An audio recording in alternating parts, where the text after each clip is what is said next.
Hello everyone, my self Dhananjay Gautam. जैसे कि मैंने बोला था कि एक प्रॉपर स्ट्रेटेजी वीडियो मैं लेके आऊँगा जिसमें प्रीलिम्स 2025 एंड मेंस 2025 के लिए किस तरीके से एक रामबाण तरीके से स्ट्रेटेजी प्रिपेयर करी जाए और कैसे उस पर चला जाए। उसके लिए ये वीडियो थोड़ी लंबी होने वाली है, तो इसको प्रॉपर लास्ट तक देखना। और जो नॉन सीरियस एस्पिरेंट्स हैं और जो शॉर्ट्स वाले बंदे हैं वो जा सकते हैं छोड़ के अभी, और कुछ और वीडियो देख सकते हैं। लेकिन इसमें मैं सिर्फ सीरियस एस्पिरेंट से बात कर रहा हूँ, और जो कि बहुत ज़्यादा सीरियस हैं, पढ़ते हैं, मेहनत करी है, जिन्होंने कोचिंग कर रखी है, नहीं कर रखी है, जो 2-3 साल से प्रिपेयर कर रहे हैं। ठीक है। और अगर स्टार्ट भी कर रहे हैं तो काफ़ी सीरियसली स्टार्ट कर रहे हैं। ये वीडियो उनके लिए है। ठीक है, तो इसको ध्यान से देखें। पहले मैं थोड़ा अपने बारे में बता देता हूँ।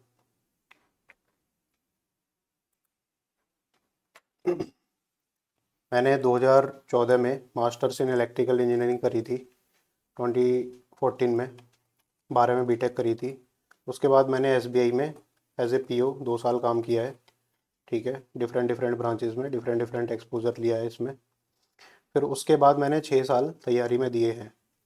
मैंने 8 अटैम्प्ट दिए हैं टोटल, जिसमें 6 सीएसई के थे। और उसके बाद जब सीएसई के मेरे अटैम्प्ट ख़त्म हो गए, when I was 30 years old, तो 2 साल मेरे पास बचे थे, उसमें मैंने फॉरेस्ट के अटैम्प्ट दिए, ओनली फॉरेस्ट। तो 2016 में मेरा पहला अटैम्प्ट था, जिसमें मैंने नॉन सीरियसली दिया था obviously, when I was working in the bank. 2017 से मेरे सीरियस अटैम्प्ट स्टार्ट हुए। जब से मेरा सिर्फ एक बार प्रीलिम्स रुका है वो है 2018 में। उसके बाद मेरे प्रीलिम्स में हमेशा लगभग 100+ ही मार्क्स आए हैं, 100+ से नीचे नहीं गए हैं। फिर मैंने 6 मेंस दिए ऑब्वियसली। फिर ये 2 फॉरेस्ट जो मेरे 31-32 ईयर्स की एज में थे, ये फॉरेस्ट मेरे दोनों प्रीलिम्स नहीं हुए। ऑल्दो मैंने 2 बार फॉरेस्ट की कट ऑफ भी क्लियर कर रखी है पहले ही। उसका रीज़न ये था कि मैं लैक्स हो गया था, फॉरेस्ट जो है मेरे को इतना लुक्रेटिव लगता नहीं था। और एक और रीज़न है कि मैं विजन आईएएस वाजीराम में जॉब भी शुरू कर दी थी इन 2 अटेम्प्ट्स में। But still even though I was lakhs and everything, CSC की कट ऑफ दोनों बार क्लियर करी है, और वो भी काफ़ी अच्छे मार्जिन से। एक बार फॉरेस्ट में 1 पॉइंट समथिंग मार्क्स से रुका था मैं, और एक बार मैं नियरली 10 मार्क्स से रुका था। मतलब सीएससी की कट ऑफ तो दोनों बार मैंने, एक बार 20 मार्क्स से, एक बार जो है 7 मार्क्स से, मतलब प्लस ही करे हैं। और मार्कशीट वगैरह जो है वो मैंने अपनी पुरानी वीडियोस में शेयर कर रखी हैं। I know there are lot of people who basically lie about their performance in UPSC, और उनकी कोई अकाउंटेबिलिटी नहीं है, बट स्टिल मैंने शेयर कर रखी है अपनी सारी मार्कशीट्स वगैरह ऑनलाइन, तो आप जाके देख सकते हैं पुरानी वीडियोस में। और अगर चाहिए तो मैं डाल दूंगा सारी, टेलीग्राम चैनल में ज्वाइन कर लेना। हाँ, टेलीग्राम चैनल है मेरा, फ्रीडम यूपीएससी चैनल।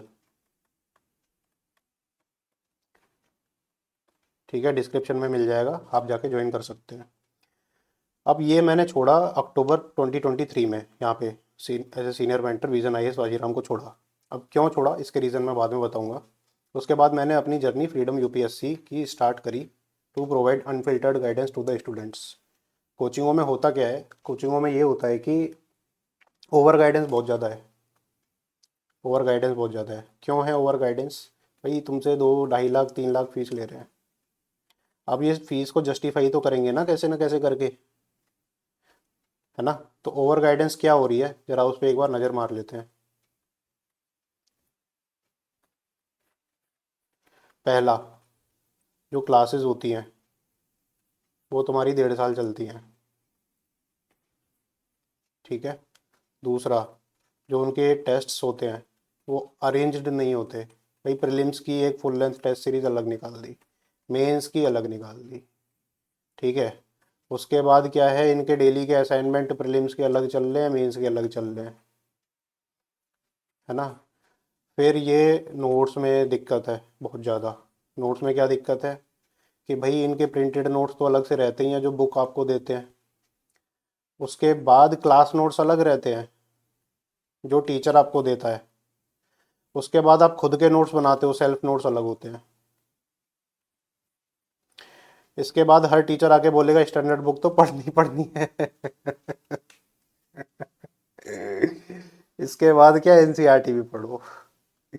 तो भाई यहीं पे ना हो जाता है आपका जुगाड़ पानी सेट। इसलिए 1.5 साल लगते हैं इसमें, 2 साल लगते हैं, 2 years basically to complete the syllabus according to this coaching. क्योंकि उन्हें 3 लाख वसूल मतलब जस्टिफाई तो करेंगे ना वो कैसे ना कैसे करके, but is this all needed? तो अभी हम डिस्कस करेंगे, पूरी वीडियो को देखना। ये देखो बहुत सारी चीज़ें मैं बताऊंगा इस वीडियो में, किस तरीके से नोट्स प्रिपेयर करिए जाएँ, किस तरीके से करंट अफेयर पढ़ा जाए, किस तरीके से प्लान बनाया जाए। तो जस्ट बियर करना एंड तक, ठीक है। तो ये सारा सिस्टम है इनका। उसके बाद इनका जो कोर्स है ना वो प्रीलिम्स के जस्ट पहले ख़त्म होगा, अगर होगा भी तो। और नहीं तो फिर तुम्हारा 1 साल और ले जाएगा। तो दैट इज़ वाई मैंने ये देखा कि भाई स्टूडेंट्स के साथ क्या हो रहा है, बहुत ज़्यादा वो हो रही है। ऑल्दो काम तो मैं करता था अपना ईमानदारी से, बट लेकिन अंदर ही अंदर सोचता था कि यार ये कुछ ज़्यादा ही नहीं हो रहा है। अब मेरे को ऐसा क्यों लगता था ज़्यादा हो रहा है, बिकॉज मैंने खुद घर पे बैठ के 6 साल तैयारी करी है। मैंने सिर्फ टेस्ट सीरीज़ लगाने जाता था मैं, दैट्स इट। और वो भी मैंने सिर्फ 2 साल लगाई है, 2 year ओनली, ठीक है। उसके बाद वही मार्केट से खरीद के अपना काम चलाता था मैं। तो इसलिए मेरे को लगता था कि यार ये सब चीज़ें तो रिक्वायर्ड नहीं है जो ये सब चीज़ करा रहे हैं लोग, ठीक है। तो इसका क्या सॉल्यूशन है, इसलिए मैंने फ्रीडम यूपीएससी अपना बनाया, जिसमें मैं मिस गाइडेंस से अवॉइड करता हूँ स्टूडेंट्स को। मिस गाइडेंस नहीं होनी चाहिए, माल गाइडेंस नहीं होनी चाहिए, गलत नहीं बताना है, ठीक है।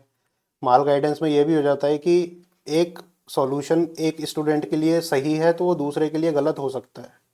एक मेंटर का काम यही है कि स्टूडेंट की पर्सनैलिटी को जाने और उसको बताए कि भाई तुम्हारे लिए ये सही है ये गलत है, ठीक है। ये होती है माल guidance. There is no one size fits all approach. तीसरी है ओवर गाइडेंस, वो तो मैंने बताई दी। अब बात आती है कि एक प्रीलिम्स निकालने के लिए चाहिए क्या क्या। अब ये तो बता दिया कि वो किस तरीके से मतलब ऑपरेट करते हैं। अब प्रीलिम्स निकालने के लिए आपको जो है सबसे पहला जो वो है वो सिलेबस कंप्लीशन होना चाहिए। सबसे पहली चीज़ है सिलेबस कंप्लीशन। अब syllabus completion as per coachings, उनकी कोचिंग के नोट्स पढ़ो और क्लास नोट्स भी पढ़ो। एनसीईआरटी तो खुद बोलते ही हैं, स्टैंडर्ड बुक भी बोलते हैं, जो है सब चीज़ पढ़ो तुम।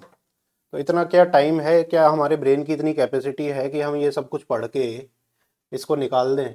नहीं। तो सिलेबस कंप्लीशन हमें करना कहाँ से चाहिए? There can be 3 sources for syllabus completion. पहला जो सोर्स है वो सबसे बड़ा सोर्स है स्टैंडर्ड बुक्स, ठीक है। एक बुक लिस्ट वाली वीडियो मैंने बनाई है, वो देख लेना कौन कौन सी स्टैंडर्ड बुक्स हैं। दूसरा सबसे बड़ा सोर्स है कि what ever there is missing in the standard books you cover from notes. अब मोस्टली ये जो नोट्स है ना ये लोग खुद बनाते हैं। अब खुद बनाने के लिए स्टैंडर्ड बुक्स पढ़ेंगे, उसके बाद कोचिंग मटेरियल भी पढ़ेंगे, उसके बाद क्लासेस भी देखेंगे, तो सारे से इतने सारे हो जाते हैं कि वो खुद के नोट्स नहीं बना पाते। अब ये नोट्स ऐसे होने चाहिए कि जिसमें मोस्टली जो चीज़ें हैं जो कि यूपीएससी प्रीवियस ईयर्स में पूछा हुआ है और जो आने के चांसेस हैं, जो इम्पोर्टेंट टॉपिक्स हैं, वो लगभग सारे क्रिस्पली कवर होने चाहिए इन नोट्स में, ठीक है। तीसरा हमारा है टेस्ट सीरीज। टेस्ट सीरीज में जो क्वेश्चन आ रहे हैं, अगर वो आपको नहीं आते हैं तो उनके भी फिर बाद में जो कि आपको नहीं आ रहे हैं उनके नोट्स बनाए जाते हैं। तीसरी चीज़, ये 3 चीज़ करके आपका सिलेबस कंप्लीट होता है, ठीक है। दूसरी जो चीज़ है वो है प्रैक्टिस। अब चलो सिलेबस कंप्लीट आपका हो गया, जो मेरी ऑडियंस है उसमें से काफ़ी लोगों का सिलेबस कंप्लीट हो रखा है 1 से 2 बार 3 बार, ठीक है। अगर आपका नहीं भी हुआ है तो भी आपको प्रैक्टिस करनी पड़ेगी। अब बात ये आती है कितना प्रैक्टिस करना है। सबसे पहला प्रैक्टिस करना है पीवाईक्यू। अब लोग कहते हैं 10 साल की पीवाईक्यू आपकी दुनिया भर की टेलीग्राम पे घूम रही है, कितने साल के करने चाहिए? 30 years के करने चाहिए। सोर्सेज क्या है इसके मैंने बता रखे हैं, ठीक है। वैसे मैं खुद भी निकाल रहा हूँ बट स्टिल स्टडी आईक्यू की बुक है, वो ठीक है इन कंपैरिजन टू जो मुरनाल सर की फ़ोटो वाली बुक है ना, वो उतनी अच्छी नहीं है, उसमें एरर हैं और काफ़ी छोटे सॉल्यूशन दे रखे हैं, तो आपको प्रॉपर क्लैरिटी मिलती नहीं है, ठीक है। मैं खुद भी पीवाईक्यू के सॉल्यूशन निकाल रहा हूँ, ठीक है। दूसरा है इसका टेस्ट सीरीज़। अब टेस्ट सीरीज़ में ये आता है कि कितने क्वेश्चन करने चाहिए नहीं करने चाहिए, ठीक है। बहुत सारे क्वेश्चंस होते हैं, मैं सारे डिस्कस करूंगा, लंबी वीडियो होने वाली है तो थोड़ा बियर करें सीरियस एस्पिरेंट्स प्लीज़। अब टेस्ट सीरीज़ में जो मार्केट में चलती हैं 35 टेस्ट की टेस्ट सीरीज़ है विज़न की, इसी तरह की 40-45 टेस्ट की बहुत सारी टेस्ट सीरीज़ है, फिर इनके मिनी टेस्ट होते हैं फला ढेका दुनिया भर के मिला मिलू के ये जो है करीब 4 से 5 हज़ार क्वेश्चन आपको देते हैं।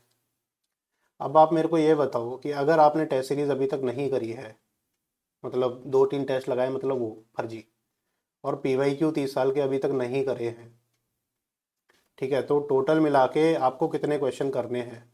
टोटल मिला के आपको करने हैं करीब 8 हज़ार क्वेश्चन हो गए ना, 8 हज़ार के आसपास क्वेश्चन हो गए। देर आर 6 मंथ्स लेफ्ट, 6 महीना बचा है, 2 महीना आप रिवीजन के लिए निकाल दो, दैट मीन्स 4 मंथ्स। 4 महीने में कितने वो हो गए दिन? 120 दिन हो गए। 8 हज़ार क्वेश्चन हैं, 120 से डिवाइड कर दो,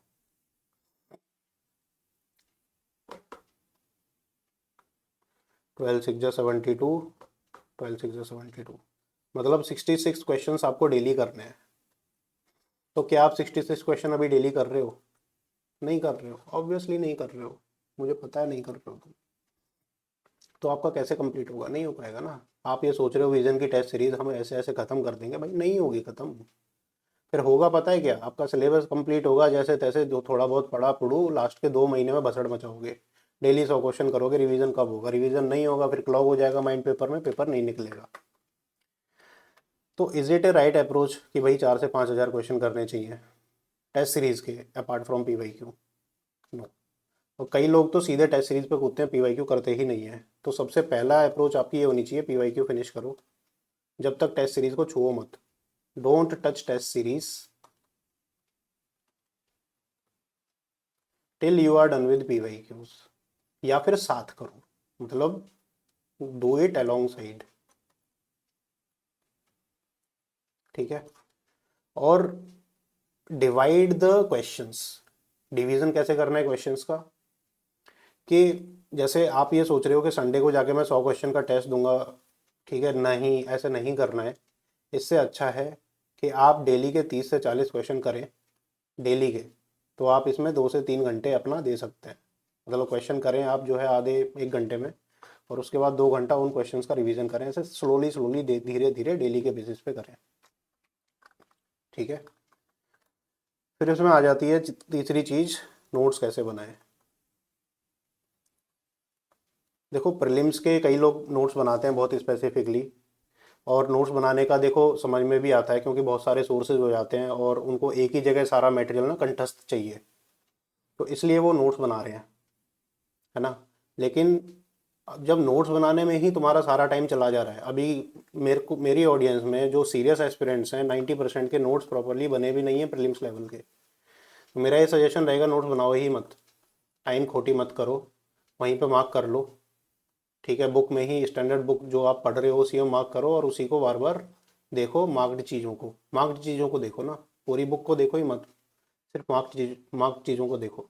इसका एक और सॉल्यूशन है, मैंने नोट्स बनाए हैं बहुत ही क्रिस्प, जो कि PYQ इंस्पायर्ड हैं। उसमें सारे जितने भी क्वेश्चन UPSC पूछा है पहले, तो वो सारे लगभग मैंने नोट्स में कवर करने की पूरी कोशिश करी है। मैं इनका डेमो दिखा दूंगा, इस वीडियो को थोड़ा और देखें। चौथी चीज़ है करंट अफेयर। करंट अफेयर में मार्केट में चल रहा है PT 365। अब सारे के सारे करंट अफेयर तो कर नहीं रहे भैया डेली के, ना मंथली मैगजीन कोई पढ़ रहा है, पढ़ी होगी तो 2 महीने की 3 महीने की पढ़ी होगी, जिसने पूरी भी पढ़ रखी हो अच्छी बात है, तुम्हारे अच्छे चांस है निकलने के, ठीक है। PT 365 पे लोग हो जाते हैं rely, and there are very standard sources जो बताते हैं भाई PT 365 कर लो, यही रामबाण है। मैं आपको क्लियरली बता देता हूँ, PT 365 से 2 से 3 क्वेश्चन भी नहीं आते हैं डायरेक्टली, आप किसी से पूछ लेना आप। हाँ, ये क्या करती है, आपको थोड़ा अवेयरनेस दे देती है करंट अफेयर की कि क्या क्या चला है पूरे साल, मतलब एक तरीके से ब्रीफ में। But can it lead to solving the question? No. अब इसकी सबसे बड़ी खतरनाक चीज़ ये है कि हमारे ब्रेन की एक कैपेसिटी होती है लिमिटेड। लिमिटेड क्या कैपेसिटी होती है? ये हमारा ब्रेन है, अगर ये चीज़ डालेंगे तो ब्रेन के अंदर जो चीज़ है ना वो पीछे से बाहर निकल जाती है। आपने देखा होगा खुद ही, पॉलिटी पढ़ी है, समझ में आ गई, उसके बाद इकोनॉमी पढ़ी है, पॉलिटी खिसक गई। ऐसे ही अगर आप PT 365 लास्ट के लिए टाल दोगे और PT 365 आपने लास्ट में कर ली तो आपका सारा स्टैटिक निकल गया ब्रेन से बाहर। और मैं आपको बता देता हूँ करंट अफेयर से 20 से ज़्यादा क्वेश्चन नहीं आते हैं, किसी भी कीमत पे नहीं आते हैं। जो कह रहा है ना 35 क्वेश्चन आते हैं, भाई ढंग से देख लो आप, स्टैटिक से ही आता है। 70% सिलेबस वो जो क्वेश्चंस आते हैं वो सारे स्टैटिक से आते हैं। अगर आपका स्टैटिक स्ट्रॉन्ग है तो आप करंट अफेयर ना भी पढ़ो, बिल्कुल छोड़ ही दो, तो भी अगर स्टैटिक बहुत ज़्यादा स्ट्रॉन्ग है तो आपके निकलने के लगभग चांसेस 90% से ऊपर हो जाते हैं। मेरा केस यही रहा था। लास्ट के ईयर्स में मैंने करंट अफेयर ज़्यादा नहीं पढ़े थे। I use to search just general Google news, ठीक है, उसी से मेरा काम चल जाता था, ठीक है। And there is one more thing about this current affair is quiz. Quiz भी लोग लास्ट के लिए टाल देते हैं कि भाई जो कंपाइलेशन है इनसाइट की या फिर जो भी आप क्विज कर रहे हो विजन की, ठीक है, वो लास्ट के लिए टाल देते हैं। तो वो लास्ट के लिए नहीं टालना है। बाजीराम की आती है करंट अफेयर की सीरीज़, बहुत सारे इंस्टीट्यूट्स की आती है, तो लास्ट के लिए टाल देते हैं कि करंट अफेयर के क्वेश्चन भी हम लास्ट में कर लेंगे। तो लास्ट में कैसे कर लोगे भाई, नहीं कर पाओगे। तो you need a proper plan and strategy to go भाई, है ना। फिर आता है एक और पंगा, सी सेट का पंगा। भाई सब चीज़ ठीक है, मैनेजेबल है, तो सी सेट कैसे करेंगे। अच्छे अच्छे बच्चे IITN रुक जा रहे हैं, तुम्हारा क्या होगा। तो सी सेट को तो अभी स्केड्यूल में डालता ही नहीं है कोई भी। सी सेट को कोई भी स्केड्यूल में नहीं डालता है। सब सोचते हैं कि लास्ट में थोड़ा बहुत करके चले जाएंगे, नहीं। और कई लोग कर भी रहे हैं, वो बीच में छोड़ते हैं CS को रिवाइज करने के लिए, तो वहाँ पे उनका टच लूज हो जाता है, दे लूज टच, ठीक है। और आपको पता है कि जो एग्ज़ाम होता है हमारा भयंकर गर्मी में होता है, और आपका GS के बाद जो है दिमाग वैसे ही ख़राब हो चुका होता है। 2 घंटे आप जो है वहाँ धूप में बिताते हो, खाते पीते ढंग से नहीं हो, दोस्तों से बात करते हो, चैटिंग करते हो, उसके बाद सी सेट में थके दिमाग से जाते हो। थके दिमाग से जाते हो, सी सेट फिर आपको जो है एक गूगली फेंकता है और आप वहीं पे धराशायी हो जाते हो। ऑल्दो सी सेट का पेपर में हमेशा there will be 30 questions which will be easy, very easy, लेकिन आप क्या करते हो, सारे के सारे 80 करने की कोशिश करते हो, और वो 30 ईजी चूज़ करने में जो तुम्हें 15 मिनट देने चाहिए, 15 मिनट सिर्फ इस चीज़ के हैं, वो 30 क्वेश्चन चूज़ करो आपको करने कौन कौन से हैं। आधा घंटा भी ले लोगे ना तो भी फायदा है, 30 ही क्वेश्चन तो करने हैं, नहीं। उसके बाद 10 क्वेश्चन में अपना जो है गैस फीलिंग लगानी है, 40 क्वेश्चन करने हैं बस। तो आप ये चूज़ ही नहीं करते कि कौन सा क्वेश्चन मेरे को करना है, कौन सा क्वेश्चन नहीं करना है। आप सारे क्वेश्चन में अपना दिमाग लगाते हो ज़बरदस्ती का, जो टॉपिक्स आपने कवर नहीं भी करे हैं, ठीक है, तैयारी में, उन पे भी दिमाग लगाते हो। तो इसलिए आपका सी सेट भी रुक जाता है। तो अब इस क्या सॉल्यूशन बनाया जाए, मतलब क्या किया जाए कि ये सारी चीज़ें जो है अपनी रिजॉल्व हो जाएं। पहली चीज़, आपको अनलर्न करना पड़ेगा। अनलर्न क्या करना पड़ेगा आपको, अनलर्न ये करना पड़ेगा जो फितूर की इन्फॉर्मेशन आपने अपने ब्रेन में डाली है, आपको अपने ब्रेन को डी क्लॉग करके ना एक प्रॉपर तरीके से चलना पड़ेगा, डी क्लॉग करना पड़ेगा ब्रेन को, ठीक है। दूसरी चीज़, FOMO, fear of missing out, कि मैंने तो लेट से विज़न के प्रिंटेड नोट्स करे हैं, क्या मुझे लक्ष्मीकांत पढ़नी चाहिए, दुनिया लक्ष्मीकांत पढ़ रही है, फोमो हो गया। सब लोग विज़न की टेस्ट सीरीज़ करके जा रहे हैं, फोमो हो गया। सब लोग 365 करके जा रहे हैं PT, फोमो हो गया, ठीक है। तो ये स्ट्रेस बिल्डिंग जो होती है ना, इसको थोड़ा नेगलेक्ट करना पड़ेगा आपको। How I will help, I will tell you later, ठीक है। तीसरा, नोट्स आपके डी क्लॉग्ड नोट्स हो रखे हैं सारे के सारे, अब स्कैटर्ड हैं सारे के सारे, तो एक जगह उनको कैसे लेके आएँ, ये हमारा सॉल्यूशन है, ठीक है। चौथा हमारा सॉल्यूशन है कितने टेस्ट करने चाहिए। जैसे मैंने बताया 8000 क्वेश्चन अगर करोगे इस स्टेज में, अगर आपने पहले नहीं करे हैं तो दिक्कत है। अगर पहले से कर रखे हैं, मान लो PYQ आपने कवर, तो yes you can do, otherwise it will be advisable to limit your questions, limit your questions. कितने क्वेश्चन लिमिट करने हैं, 3 के PYQ हो गए, 2.5 के लगा लो, 2.5 के, ठीक है। 2.5 के ये क्वेश्चन हो गए आपके टोटल जो आपको करने हैं, ठीक है। तो 5.5 के ये मैनेजेबल है, जो कि मार्च तक हो जाएंगे, मार्च 30 तक कंप्लीट हो सकते हैं, ठीक है। जो हमारा अप्रैल का महीना है और मई का महीना है, वो हमें प्रॉपर जो है सिर्फ रिवीजन में देना है, ओनली रिवीजन, नथिंग एल्स। तो आप जो टारगेट सेट कर रहे हो ना मार्च अपने माइंड में, अप्रैल तक कर लेंगे अपन कंप्लीट, नहीं, अप्रैल तक नहीं करना है कंप्लीट, आपको मार्च 30 तक सब कुछ कंप्लीट करके रखना है। फिर एक और क्वेश्चन आता है कि भाई मेंस और प्रीलिम्स जो है, अगर हम प्रीलिम्स के लिए पढ़ें तो मेंस के लिए कैसे पढ़ें, बहुत दिक्कत है, और मेंस में हमारी आंसर राइटिंग नहीं हुई, हमारी ब्रेन स्टॉर्मिंग नहीं हुई, हमें नहीं पता किस तरीके से क्वेश्चन आ रहे हैं, 2 महीने में हम कैसे करेंगे। तो 60 to 80% कैंडिडेट्स ना इसलिए प्रीलिम्स नहीं निकाल पाते because they are not mains ready. उन्हें दिमाग में यही रहता है कि यार अगले साल दे लेंगे, क्योंकि मेरा मेंस तो रेडी ही नहीं है, मेरा ऑप्शनल रेडी नहीं है। ये आता है कि नहीं आता है आपके माइंड में, ये बताओ। आता है। और इसी से ही थोड़ा सा ना एक लैक्स एटीट्यूड आ जाता है टूवर्ड्स प्रीलिम्स। एक तो इतना ज़्यादा डिफिकल्ट हो जाता है ये सब सारी चीज़ें क्लॉग होके ना, एक लैक्स एटीट्यूड आ जाता है प्रीलिम्स के लिए। तो ये है बहुत बड़ी दिक्कत। अब इसका सॉल्यूशन क्या है? सॉल्यूशन है एक प्रॉपर प्लान। अब प्लान क्या करेगा तुम्हारा? प्लान ये करेगा तुम्हारे सब्जेक्ट्स को वीक्स में डिवाइड करेगा, और प्रॉपरली वीक्स के हिसाब से आप चलोगे कि इतने वीक मेरे को इस सब्जेक्ट के लिए मिले हैं, तब जाके आपको एग्जैक्टली पता रहेगा कि अगर आपने इतने टाइम फ्रेम में अपना सिलेबस कंप्लीट नहीं किया है तो आपका छूट जाएगा, कुछ ना कुछ छूटेगा। कैसे पता लगेगा? अब देखो, मान लो आपने अपना सारा ख़त्म कर करा के प्रीलिम्स की तैयारी पे लगे हो, ठीक है। मेरा प्रोग्राम है 10 नवंबर से लॉन्च। मैं अपने मेंटरशिप प्रोग्राम के जो भी डॉक्यूमेंट्स हैं वो इसमें दिखाऊंगा, शेयर करूंगा, स्ट्रेटजी डॉक्यूमेंट्स। तो आपको एक आइडिया लगेगा कि किस तरीके से आप भी अपनी तैयारी कर सकते हो। मेरे साथ जुड़ना है तो जुड़ सकते हो। जैसे 3 हफ्ते पॉलिटी के हैं, तो 1 दिसंबर तक अपनी पॉलिटी ख़त्म हो जा रही है, ठीक है। अब मान लो 3 हफ्ते इकोनॉमिक्स के हैं, फिर 3 हफ्ते ज्योग्राफी के हैं, 3 हफ्ते एनवायरनमेंट के हैं, ठीक है। और हमारे 4 हफ्ते हिस्ट्री के हैं, क्योंकि हिस्ट्री काफ़ी इंटेंस है, फैक्ट इंटेंसिव है और टाइम ज़्यादा लेती है, ठीक है। 2 आर्ट एंड कल्चर के हैं, 2 साइंस एंड टेक के हैं। तो हमारा 30 मार्च तक अपना सिलेबस हो रहा है कंप्लीट। अगर आप ये बताओ, अगर आप पॉलिटी में 4 हफ्ते लगा देते हो, मतलब 1 हफ्ता और ले लिया पॉलिटी का, तो कुछ ना कुछ तो छूट रहा है ना यहाँ पर, बिल्कुल छूट रहा है। तो ये छूटना नहीं चाहिए, इसीलिए स्टिक टू द स्केड्यूल, अपने स्केड्यूल पे स्टिक करना है अपन को, ठीक है। अब बात, क्वेश्चन दिमाग में यह आता है कि सर ठीक है पॉलिटी है और उसकी जो है पॉलिटी में प्री का भी हमें देखना है, मेंस का भी हमें देखना है, हमें जो है टेस्ट भी करने हैं और हमें पीवाईक्यू भी करने हैं, ठीक है।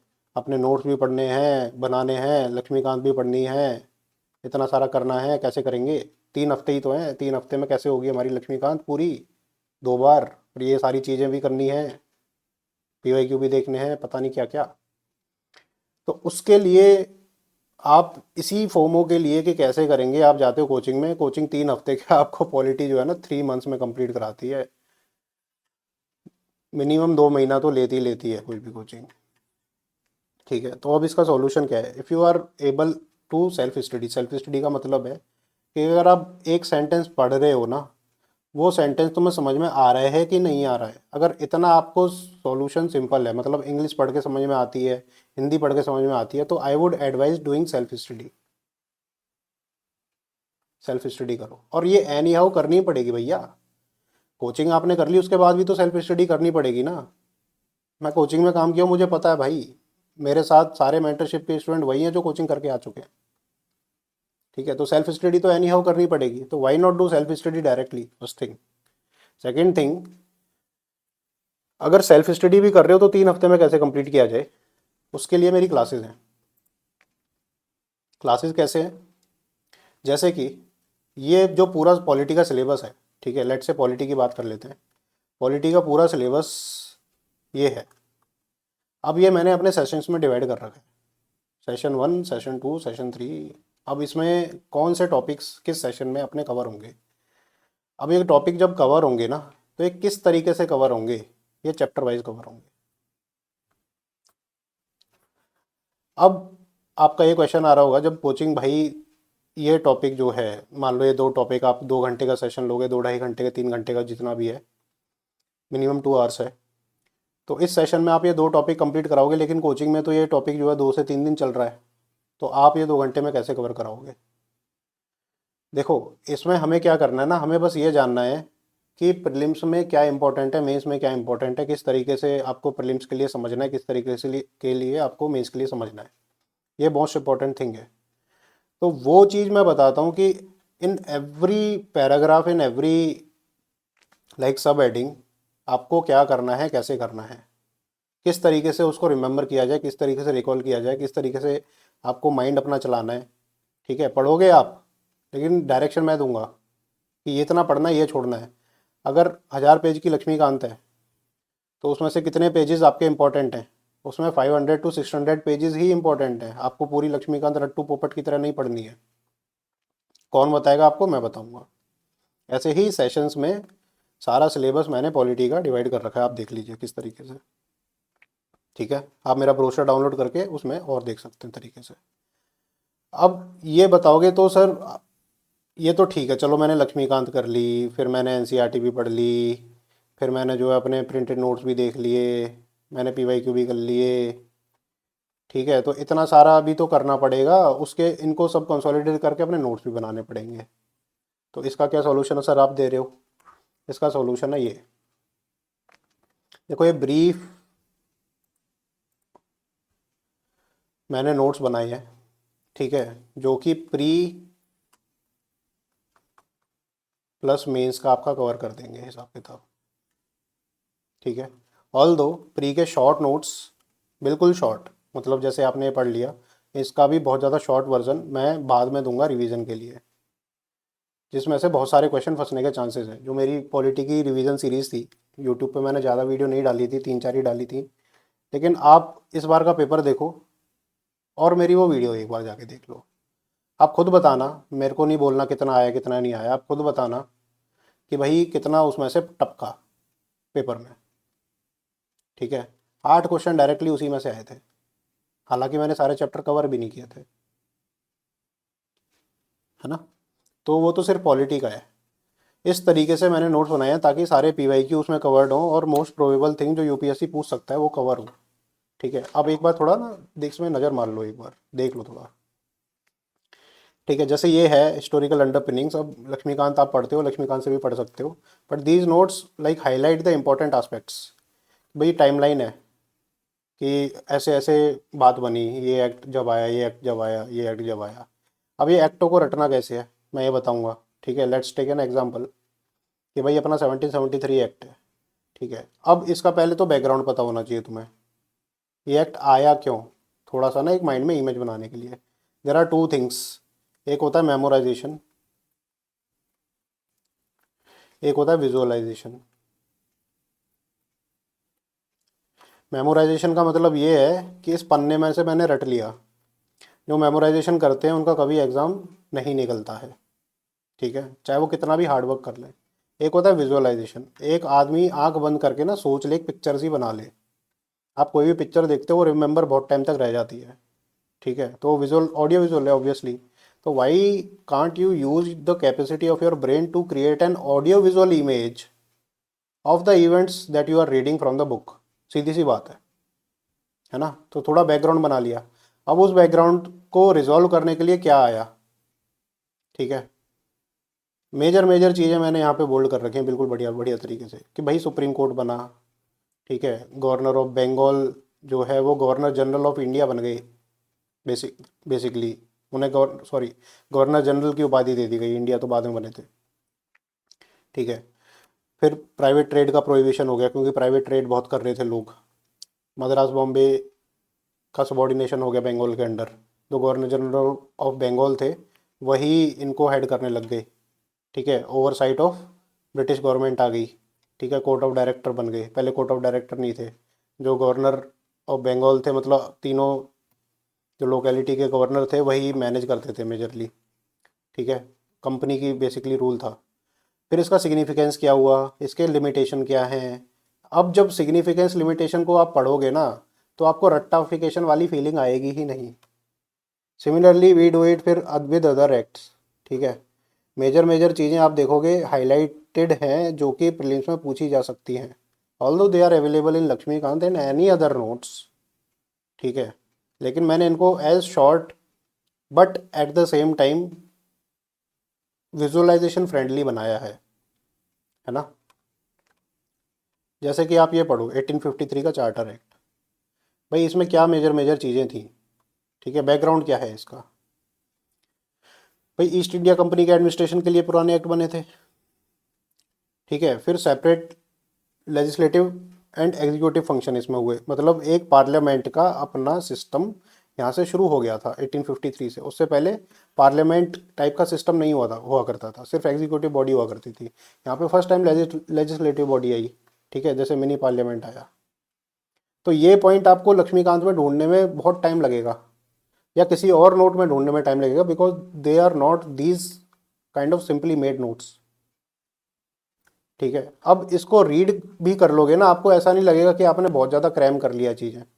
आप एक विजुअलाइजेशन मूवमेंट में चल रहे हो, तो ऐसे सारे एक्ट आपने धीरे धीरे पढ़ लिए, उनका सिग्निफिकेंस लिमिटेशन एक बार पढ़ लिया, माइंड में बन गई पिक्चर। तो ये अपन को चाहिए, इस तरह के नोट्स आप क्रेव कर रहे थे जो आप खुद नहीं बना पा रहे हो, ठीक है। फिर आ जाता है हमारा करंट अफेयर्स। अब भाई करंट अफेयर को कैसे करें, ठीक है। करंट अफेयर का मैं बताता हूँ, मैंने डेली करंट अफेयर निकाल रहा हूँ। अब देखो करंट अफेयर की, जैसे मैंने बताया था पीटी 365 को क्रिटिसाइज़ किया था अभी कुछ देर पहले। अब क्या पीटी 365 में जो इन्फॉर्मेशन आ रही है क्या वो रेलेवेंट नहीं है, मैं ये नहीं कह रहा हूँ। मैं ये कह रहा हूँ आपका ब्रेन रेलेवेंट नहीं है पीटी 365 को रैम करने के लिए at the end of the preparation. अब इसका सॉल्यूशन क्या है, सॉल्यूशन ये है कि आप चीज़ें धीरे धीरे अपने माइंड में लें, स्लोली स्लोली। दैट मीन्स जैसे अगर हम बहुत सारा खाना खा लेते हैं एक साथ, तो पेट को क्या हो जाता है, कब्ज कब्ज हो जाता है पेट को। लेकिन अगर हम धीरे धीरे खाते हैं तो पेट हमारा ठीक रहता है, फुर्तीला रहता है, बॉडी कोई दिक्कत नहीं है। सिमिलरली ब्रेन का भी यही फंक्शन है कि ब्रेन में अगर धीरे धीरे हम चीज़ें घुसाते जाते हैं ना, तो सबकॉन्शियस में बैठती जाती हैं, मतलब स्टोर होती जाती हैं धीरे धीरे। बेशक आपको लगता है कि वो फेड हो गई, वो हो गई, नहीं, वो ब्रेन को टाइम चाहिए पचाने के लिए, इट नीड्स टाइम, ठीक है। इसलिए डेली आपको 1 से 1.5 घंटा करंट अफेयर में देना चाहिए।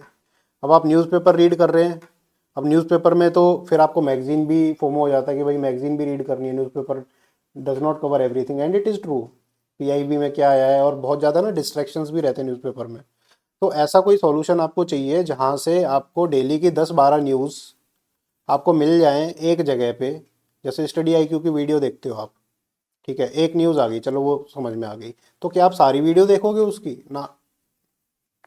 तो आप इस तरीके से चैनल फॉलो करते हो, जैसे डीएनए हो गया इसका, है ना, या फिर कोई भी प्लेटफॉर्म आप करते हो, जैसे पहले ओनली आईएएस का आता था, आप उसको डेली देखते थे, इस तरह का कुछ फॉलो करते हो। I am saying read, not watch. अगर वॉच का है उसमें मज़ा आता है तो वॉच भी करो, कोई दिक्कत नहीं, लेकिन रीड पे ज़्यादा फोकस करो आप। रीड से विजुअलाइजेशन बनती है, एफर्ट ज़्यादा लगता है रीडिंग में, लेकिन आपको एक सोर्स चाहिए जहाँ पे 10 न्यूज़ डेली की आ रही है। तो सिमिलरली मेरे दिमाग में भी ये था, तो मैंने उसी तरीके से डिज़ाइन किया है, डेली की 10 मैं स्निपेट्स दूंगा जो कि मेजर मेजर चल रहा है ना। और आपको गेट टू नो के लिए है ये, अब इसको रटना नहीं है। आप जो भी कर रहे हो वो करो, लेकिन रटना नहीं है। Current affair is not a cramming thing. अगर आप इसको as a part of syllabus लेके चलोगे तो there is lot of things, मैंने बोला 20 क्वेश्चन से ज़्यादा नहीं आएगा। तो आपको करना क्या है, आपको बस उसको पढ़ के छोड़ देना है, बाद में एक बार रिवाइज करना है, अभी पढ़ के छोड़ देना है। अब पढ़ के छोड़ने का क्या मतलब है, पढ़ के छोड़ने का ये मतलब है कि you get the perspective and move on. Perspective आपने लिया और मूव ऑन कर जाओ। जैसे कि पहली न्यूज़ देखी कि भाई इंडिया ने अपनी नेशनल बायोडाइवर्सिटी स्ट्रेटेजी अपग्रेड कर दी, ठीक है, और एक एक्शन प्लान बना दिया, ठीक है। अब ये इंपॉर्टेंट न्यूज़ हो गई क्योंकि एनवायरनमेंट में इस तरीके की चीज़ें आ जाती हैं। अब इसका ये पढ़ लिया हमने, ऑब्जेक्टिव क्या है, ओवरव्यू ये क्यों आया है, इसके टारगेट क्या हैं, ठीक है, और फिर ये 30-30 टारगेट से कैसे रिलेटेड है ना। अब ये जो हमारी COP16 हुई थी उससे रिलेटेड, उसमें क्या क्या हमारी चीज़ें निकल के आई हैं, आपने पढ़ा मेजर मेजर चीज़ें और आगे बढ़ गए। दूसरी news, women's labour force participation rate का क्या चल रहा है आज की डेट में, कितना है, क्यों है, ग्लोबल कितना है, ठीक है, उसमें फिर क्या बैरियर्स हैं, वे फॉरवर्ड उसका क्या होना चाहिए, आगे बढ़ गए। इस तरीके से ना आपको डेली का 1 घंटा निकाल के इस तरीके की न्यूज़ को पढ़ना चाहिए। मैं नहीं कह रहा मेरे प्लेटफॉर्म से पढ़ो, जहाँ से आपको ठीक लगे वहाँ से पढ़ो, क्रेडिबल होना चाहिए बस, ठीक है। तो इस तरीके से आप डेली करंट अफेयर करेंगे और 10 क्विज करेंगे, 10 क्वेश्चंस डेली के करंट अफेयर के। मतलब आप जैसे मैंने बोला 40 क्वेश्चन अगर आप कर रहे हैं तो 30 स्टैटिक के करो, 10 क्विज के करो। अब जो 30 क्वेश्चंस आप बोलोगे वो कहाँ से आएंगे? टेस्ट सीरीज से आएंगे। और कहाँ से आएंगे? टेस्ट सीरीज से आएंगे। हाँ, टेस्ट सीरीज से याद आया कि मैं भी अपनी टेस्ट सीरीज निकाल रहा हूँ, जिसमें कि 22 टेस्ट होंगे, ज़्यादा नहीं। PYQ 3000, मेरे 2200 क्वेश्चंस, अपार्ट फ्रॉम 10 जो क्विज मैंने बताया वो इनसाइट के अच्छे होते हैं, मैं अपने भी निकाल रहा हूँ। यू कैन लाइक जज for yourself which are the better quality, ठीक है। तो मेरे भी कर सकते हो। तो जो मेरा बताया था एक प्रॉपर स्ट्रक्चर्ड, अगर मैंने जो प्रॉब्लम्स फेस करी थी अपनी तैयारी में, उन प्रॉब्लम्स का अगर मैं सॉल्यूशन लेके आया हूँ तो मैं बिल्कुल परफेक्ट सॉल्यूशन लेके आया हूँ, ठीक है। सिमिलरली जैसे पॉलिटी का हमने डिवाइड किया था, ऐसे ही इकोनॉमिक्स का डिवाइड किया कि हम इकोनॉमिक्स में हम देखेंगे इस चैप्टर को किस तरीके से करना है, माइक्रो इकोनॉमिक्स को। मैक्रो इकोनॉमिक्स के थोड़े बेसिक्स देख लेंगे। फिर मनी एंड बैंकिंग को जो है 2 सेशन में डिवाइड किया है, ठीक है। अब इन सेशंस में जैसे 3 घंटे का सेशन होगा लेट से ये वाला, इसमें मैं एक एक चीज़ आपको बताऊंगा कि करनी कैसे, फिनिश कैसे करनी है, ठीक है, apart from giving the short notes, ठीक है। अब आपको पता है मुरनाल की जो बुक है वो 1000+ पेजेस की हो चुकी है। There are lot of things to cover in that, but you need something which is not that large but at the same time cover the important themes that I will make, right?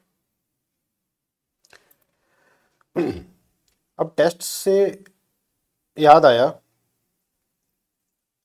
कि मेरे जो 22 test थे उनका schedule देख लो। अब जैसे ही weeks मेरे complete हो रहे हैं, तो जैसे आपकी पॉलिटी कंप्लीट होगी 1 दिसंबर को, ठीक है, उसके बाद आपकी इकोनॉमी शुरू होगी, फिर मेरी टेस्ट सीरीज स्टार्ट है।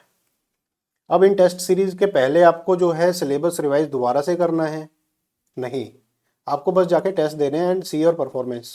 और इन टेस्ट में आपको जो भी क्वेश्चन नहीं आया बस उनके नोट्स बनाने हैं आपको, दैट्स इट, सिर्फ इतना करना है, ठीक है। इकोनॉमी के 2 तो डायरेक्ट हैं और एक budget economic survey India year book वाला जो इकोनॉमी का पोर्शन है उसके, मतलब लगभग 3-3 टेस्ट हर सब्जेक्ट के आपको इसमें मिल जाएंगे ऑन एन एवरेज, है ना।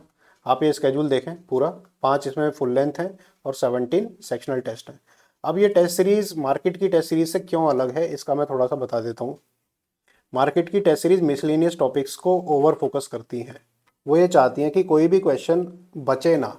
अगर मान लो यूपीएससी ने कोई रैंडम क्वेश्चन पूछ लिया जिसका कोई अता पता नहीं है और वो विजन की टेस्ट सीरीज में टकरा गया, क्योंकि वो रैंडम मिसलेनियस टॉपिक को फोकस कर रही है विजन की टेस्ट सीरीज, स्पेशली जो उसके फुल लेंथ टेस्ट होते हैं और जो बाद के टेस्ट होते हैं, एडवांस टेस्ट जो होते हैं, वो मिसलेनियस टॉपिक को बहुत ज़्यादा फोकस कर रही है। जो फाउंडेशन टेस्ट है उसके अच्छे हैं, आज भी अच्छे हैं, I am not denying that. वो मिसलेनियस टॉपिक को फोकस कर रही है। अगर एक भी क्वेश्चन उसमें से फंस गया, विजन वाले हल्ला उड़ा देंगे, देखो जी हमारी टेस्ट सीरीज से क्वेश्चन आ गया। Similarly most of the coaching has this कि वो मिसलेनियस टॉपिक्स पे ज़्यादा फोकस करती हैं। मेरी ये टेस्ट सीरीज ऐसी है, इसमें 90% of the questions are those which are concept based, जो कि कोर सिलेबस से आ रहे हैं। अब इससे क्या फ़ायदा है? इससे ये फ़ायदा है कि आपको ना, एक होता है ना घोड़ा, घोड़ा इधर उधर भागता है, अब घोड़े के वो लगा दो जो आंखों के वो होते हैं 2, ठीक है, वो लगाओगे तो वो नहीं भागेगा साइड में। तो वही है कि आपको ये फोकस करती है सिलेबस के अकॉर्डिंग। अब इन टेस्ट को आप करोगे ना सिलेबस पढ़ने के बाद, तो आपको ये एहसास होगा that you are on the right track, जैसे कि यूपीएससी अपना पेपर पूछता है। आपका कोर सिलेबस एक बार इन टेस्ट के थ्रू रिवाइज हो जाएगा, ठीक है। इनकी प्रॉपर डिस्कशन एंड आपको सॉल्यूशन तो मिलेंगे ही मिलेंगे। सिमिलरली फॉर जियोग्राफी, ठीक है, बहुत ही प्लान्ड तरीके से सिलेबस को डिज़ाइन किया गया है। ये सारी शीट्स आपको अवेलेबल करा दी जाएंगी। देयर इज़ ए चेकलिस्ट कि आपका ये टॉपिक कंप्लीट हो गया, put a mark here, put a mark here, put a mark here, put a mark here. Now you are satisfied कि भाई मेरा मार्क किया है तो ये वाला पोर्शन मेरा सिलेबस खत्म हो गया, and I have divided this into one session कि इन दोनों चीज़ों को मैं एक सेशन में बताऊंगा कैसे कवर करना है तरीके से, ठीक है, टॉपिक बाई टॉपिक, कौन से सोर्स से कवर करना है, अगर आप ये सोर्स यूज़ कर रहे हो तो उससे कैसे करना है, ठीक है, and eight the same time provide you notes. Similarly ये हमारा एनवायरनमेंट हो गया, ठीक है, एनवायरनमेंट का भी बहुत तरीके से सिलेबस डिवीज़न कर रखा है। ये जितने भी टॉपिक्स आपको दिख रहे हैं, ठीक है, these are topics are meticulously designed, ठीक है, कि ये टॉपिक्स इंपॉर्टेंट है, करंट अफेयर में चल रहे हैं, आ सकता है क्वेश्चन। तो अगर आप कोई भी सोर्स यूज़ कर रहे हैं उसमें अगर ये टॉपिक कोई मिस आउट हो रहा है तो एक बार ज़रा इसको गूगल सर्च करके देख लें। Similarly we have for modern history, then ancient history, then medieval history, then art and culture, then we have science and tech। तो ये सारा सिलेबस हमारा कंप्लीट होगा इस स्केड्यूल के हिसाब से। That means till 30th of March we will be completed with all the sessions of all the subject for prelims। आपको मैं बताऊंगा किस तरीके से वो सब्जेक्ट प्रॉपरली कवर करनी है, 3 हफ्ते में एक सब्जेक्ट करनी है, कैसे करनी है प्रॉपर मैं आपको गाइडेंस दूंगा, ठीक है। इसके अलावा प्रोग्राम में और क्या क्या रहेगा, ठीक है, उसके बाद रिवीजन है, रिवीजन में भी अपने रहेंगे, ठीक है, फिर फुल रिवीजन अपना करेंगे। यहाँ पे आपको शॉर्ट नोट्स प्रोवाइड कराए जाएंगे। जैसे 30 मार्च होगा ना जब आपका सिलेबस कंप्लीट होगा, उसके बाद आपको बिल्कुल शॉर्ट क्रिस्प नोट्स जो कि प्रीलिम्स के लिए बहुत ज़्यादा रेलेवेंट है सब्जेक्ट वाइज, वो प्रोवाइड कराए जाएंगे। अब प्रोग्राम में क्या क्या रहेगा ये थोड़ा सा देख लेते हैं। एक तो प्लानिंग वाला पार्ट तो हमने कर लिया कि सिलेबस को वीकली मॉड्यूल जैसे मैंने आपको दिखाया वैसे डिवाइड करेंगे, 31 मार्च तक सिलेबस कंप्लीट करेंगे। और कोई बच्चा पीछे रह गया तो उसके लिए क्या होगा, ग्रुप सेशंस। अब देखो ज़्यादातर मेंटरशिप जितनी भी हैं, मैं नाम नहीं लेता लेकिन आपको पता ही है, हफ्ते में एक ग्रुप सेशन लेती हैं और जो है 6-6 महीने का जो है 30,000 वो चार्ज करते हैं, लाइक 4-5,000 पर मंथ, ठीक है। यहाँ पे आपको प्रीलिम्स का जो प्रोग्राम है वो 15,000 का है और जो प्रीलिम्स कम मेंस का प्रोग्राम है वो 20,000 का है ना। तो आपको वीक में 3 ग्रुप सेशंस मिल रहे हैं यहाँ पर। अब ये ग्रुप सेशन क्यों इंपॉर्टेंट है, आपने मेरी वीडियोस देखी होंगी। ग्रुप सेशन इसलिए इंपॉर्टेंट है कि यहाँ पे नेटवर्किंग आपकी बनती है, ठीक है। एक बंदे के डाउट आ रहे हैं उससे आपको जानने को मिल रहा है, हो सकता है वो डाउट आपके माइंड में नहीं आ रहा है but that doubt is very relevant, subject specific doubt है, ठीक है। मज़ा आता है ग्रुप सेशन करने में, बेसिक बात ये है। और एक इंटेलेक्चुअल डिस्कशन होती है जो कि आप क्रेव करते हो, जो कि आपको नहीं मिलता अकेले बैठ के घर पे। ये सब चीज़ें आपको ग्रुप सेशन में मिलती हैं जो कि हफ्ते में होंगे 3। अगर आपने मान लो एक दिन वेस्ट कर दिया और कल ग्रुप सेशन है, ठीक है, आप ग्रुप सेशन में मोटिवेट होके जाओगे, इस बात की मैं गारंटी दे सकता हूँ, ठीक है, आपने देख ही लिया होगा, ठीक है। तो Tuesday, Thursday and Sunday there will be group session, Sunday there will be open session for people who are not purchasing this course. Sunday एक जनरल गाइडेंस सेशन अपन का रहेगा, वो लोग ज्वाइन कर सकते हैं, लेकिन जो पेड बंदे हैं उनके लिए मैं प्रॉपरली अच्छे से एकेडमिक नॉन एकेडमिक हर तरीके के डाउट और 2 घंटे की डिस्कशन अपन बहुत अच्छे से करेंगे। और आपने मेरी वीडियोस देखी होंगी, डिस्कशन में आपको बहुत कुछ सीखने को मिलेगा। And whatever I have uploaded on YouTube and whatever you have like seen me through is just a trailer। अब पर्सनल ग्रुप सेशन होंगे सर, पर्सनल अवेलेबिलिटी मिलेगी कि नहीं मिलेगी। देखो मेरा ये मोटो है एक्सेसिबिलिटी का। कोई 10वीं क्लास का बंदा आके मेरे से आज की डेट में बात कर सकता है, करता है कि नहीं करता है आप ये बताओ। मैं हर किसी से बात करता हूँ। There was a time from January to March, इस साल की बात है, January to March, I have been engaged with almost 40 to 50 people on daily basis. मैंने 3,000 बंदों से 3 महीने में बात करी है और उनको गाइड किया है। जो मैंने लिखा है ना 10,000 प्लस स्टूडेंट मेंटर्ड, एमए ही नहीं लिखा है दुनिया की तरह, I have actually done that, ठीक है, over call personally. It's not that कि मैंने यूट्यूब वीडियो बना दी दुनिया ने देख ली तो हो गया, नहीं, पर्सनली बात करी है मैंने, ठीक है। And for the paid students I can definitely do it, it is my duty to do it. Then active learning, जो सेशंस होंगे वो एप्लीकेशन पे आप देख सकते हैं, विंडोज़ एप्लीकेशन भी है, मोबाइल एप्लीकेशन भी है, बोथ एंड्रॉयड एंड iOS पे। आप वेबसाइट पे लॉगिन करके भी देख सकते हैं। और थीमेटिक रिवीजन, दैट मीन्स कि जो मैंने बताया था कि सेशन में तो अपन को सब्जेक्ट कवर कैसे करनी है वो है, रिवीजन सेशंस भी अपन लेंगे, रिवीजन सेशंस भी अपन लेंगे। तो मैंने बताया था शॉर्ट नोट्स मैं बताऊंगा, फिर उसके बाद भी दोबारा जब रिवाइज होगा तो भी हम सेशन लेंगे। And this session will also be on daily basis, daily basis. अभी क्लास का मैं थोड़ा बता देता हूँ स्केड्यूल।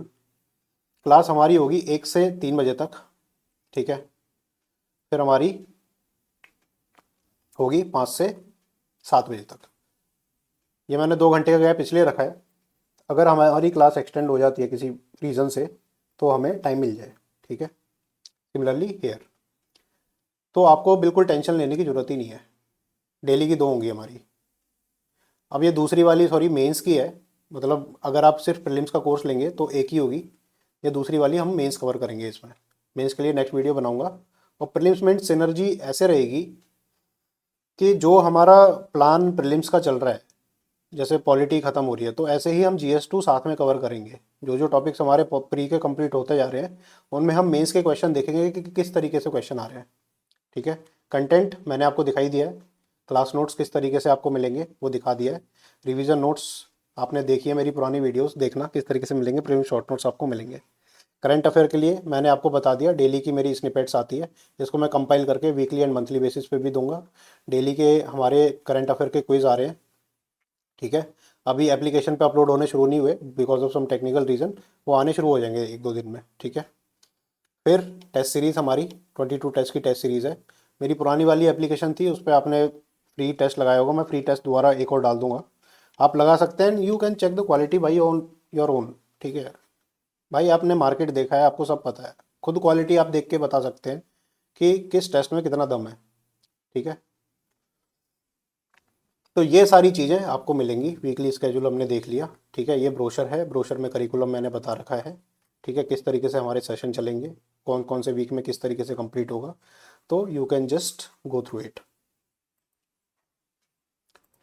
अब बात आती है कि कैसे कोर्स में एनरोल करना है और ये कोर्स कौन कौन लोग ले सकते हैं, क्योंकि कई सारे लोगों के ये डाउट थे कि सर अभी हमने शुरू नहीं किया है लेकिन हम सीरियस हैं तो हम कोर्स ले सकते हैं। तो मैं बोलता हूँ हाँ ले सकते हो, यस। मैं ये क्यों बोलता हूँ कोर्स ले सकते हो आप, क्योंकि इस कोर्स में आपको पता लगेगा पढ़ना कैसे है। You will be saved from the coaching trap, you will be saved from the coaching trap. आपके 7-8 लाख रुपए बचा रहा हूँ मैं बेसिकली। फिर आप बोलोगे सर आपने तो फ्री कोचिंग का बोला था, आप तो पैसे ले रहे हो। देखो उसके बहुत सारे रीजंस हैं पैसे लेने के। ये जो मैंने प्लान बनाया है, आप मेरी वेबसाइट चेंज देख रहे होंगे, आप मेरी एप्लीकेशन में न्यू एवटार देख रहे होंगे, ये जो एनर्जी आपको मेरे अंदर दिख रही है, that is because of the potential money that I will earn, and you know my family background, so that is why. So both of the things are correlated. अगर मैंने एथिक्स के लेक्चर बनाए तो you might see the lecture अच्छे थे, content अच्छा था, but you know quality में थोड़ा बहुत आपको लग रहा होगा कि यार उतना बढ़िया इक्विपमेंट बाजी यूज़ नहीं करी है। So this is very much required to a certain extent, है ना। और कोर्स की फ़ीस बिल्कुल भी ज़्यादा नहीं है, बिल्कुल भी ज़्यादा नहीं है। आप किसी और इंस्टीट्यूट में जाके ना मेंटरशिप का कोर्स का एक बार देख लें, वाजीराम की फ़ीस देख के आएँ, आप खुद ही पता लग जाएगा आपको कि अगर पर्सनल गाइडेंस आपको चाहिए तो वाजीराम में आपको 80,000 शेल आउट करने पड़ेंगे, 80K, ठीक है। लक्ष्य प्रोग्राम यू विज़न निकालता है, उसकी फ़ीस भी मेरे से कहीं ज़्यादा है, ठीक है। उसमें कितने सेशंस होते हैं आपको पता लग जाएगा, उसमें बस हफ्ते में 1 सेशन होता है, 2 सेशन होते हैं, वो भी ग्रुप सेशन होते हैं। उसमें subject wise chapter wise guidance आपको नहीं मिल रही है, टेस्ट सीरीज नहीं है उसमें। लक्ष्य टेस्ट सीरीज है लेकिन लक्ष्य के क्वेश्चंस और जो विजन की जो एक्चुअल वो टेस्ट सीरीज आती है, बोथ आर डिफरेंट, ठीक है। मैं यहाँ आपको बिल्कुल हाई स्टैंडर्ड की टेस्ट सीरीज प्रोवाइड कर रहा हूँ, उसके बाद मेंस की भी तैयारी करा रहा हूँ। और क्या चार्ज कर रहा हूँ मैं, सिर्फ 20K personal guidance for 1 year, 20K, ठीक है। It's not at all like hefty fees, you can say. Comparison market से कंपेयर करो, कंटेंट में कंपेयर करो, क्वालिटी में कंपेयर करो, and the compare the hard work that I am doing with others, that's it. ठीक है, YouTube पे video नहीं आ रही दैट डजेंट मीन कि मैं जो है हार्ड वर्क नहीं करता हूँ। सो बात थी कि किन किन लोगों के लिए कोर्स है ये। ऑब्वियसली जो कोचिंग कर चुके हैं और जो प्रीलिम्स इस बार का एग्ज़ाम देना चाह रहे हैं, ये उनके लिए बिल्कुल है कोर्स। दूसरा कि जो नए हैं और उनमें कैपेसिटी है लर्न करने की क्विकली, वो इनको कोर्स को ज्वाइन कर सकते हैं। और जो मतलब जो सोचते हैं कि हमसे हो पाएगा नहीं हो पाएगा, जो डिलेमा में है, वो भी इस कोर्स को लेंगे। क्यों लेंगे इस कोर्स को, मैं उसका रीज़न बताता हूँ। इस कोर्स से आपकी आंखें खुल जाएंगी कि what ever is required by the UPSC it is doable, with in the time frame it is doable. people, you will see the people by your own eyes who are doing it and clearing the exam. You will know those guys because of the network that I will provide you through my mentorship batches. ठीक है, तो ये सब सुविधा आपको मैं अपने mentorship programme में दूंगा, कंपैरेटिवली बहुत ही सस्ते दामों में, बहुत ही अच्छे प्लेटफॉर्म्स पे। और कितने स्टूडेंट्स मैं टारगेट कर रहा हूँ, I am targeting 150 students at least. क्यों? क्योंकि 100 स्टूडेंट्स में सिर्फ कॉस्ट निकल रही है मेरी, मतलब पैसे नहीं कमा रहा हूँ मैं 100 स्टूडेंट्स में। Last year I enrol 50 students, still bankrupt. तो और इस बार तो मैं खर्चा भी कर रहा हूँ। आई हैड ए टीम, है ना, यूट्यूब के लिए टीम है, करंट अफेयर के लिए टीम है ना, नोट्स मेकिंग के लिए टीम है, सारा मैं रिव्यू करता हूँ। ठीक है, तो इन सब चीज़ों में कॉस्ट लगता है। आपको पता है कि कितने जो पढ़े लिखे रिसोर्सेज हैं कॉस्टली आते हैं। जिन्होंने मेंस लिखा है, जिन्होंने इंटरव्यू दिया है, दे आर कॉस्टली रिसोर्सेज, तो वो मैंने हायर किए हैं। तो if you want to have a quality content and quality program, तो 100 स्टूडेंट्स में मेरी सिर्फ कॉस्ट कवर होगी। उसके बाद जो भी होगा वो नेक्स्ट ईयर इन्वेस्टमेंट लगेगी चीज़ों में, अगर मैं अपने आप को ग्रो करना चाहता हूँ। कमा तो मैं फिर भी नहीं रहा हूँ। तो इट्स स्टिल ए लाइक, आप कह सकते हो कि पर्सनल डेवलपमेंट का प्रोग्राम ही मान सकते हो मेरा। ठीक है, it's not a profit building business. तो आप इसमें बिल्कुल इंश्योर करें कि आप इसमें एडमिशन लें, आपको प्रॉपर गाइडेंस मिलेगी। 1 साल तक पूरी नेटवर्किंग मेरे साथ जुड़ने का आपको पूरा चांस इसमें अच्छे से मिलेगा। यूपीएससी अगर आप देना चाह रहे तरीके से, तो इससे बढ़िया प्रोग्राम मुझे नहीं लगता मार्केट में इस टाइम अवेलेबल है, period. Thank you all, and just go to the website www.freedomupsc.com and explore the courses and just buy, click on the buy button and buy please. Thank you.